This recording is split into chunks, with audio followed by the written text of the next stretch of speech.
This course introduces a collection of historical manuscripts derived from traditional Korea.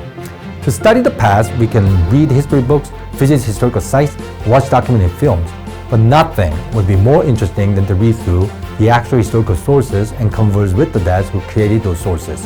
In this course, we will study a collection of real historical documents that we have received from traditional East Asia, particularly Joseon Korea from the 14th century onward. By taking this course, you will be able to understand the initial process through which historians in the field begin to construct the basic knowledge of history. You will learn how to explore, analyze, interpret the primary sources of the past. Some primary sources are official history manufactured by the court. Some primary sources are printed books with systematically organized content produced by the cultured members of society.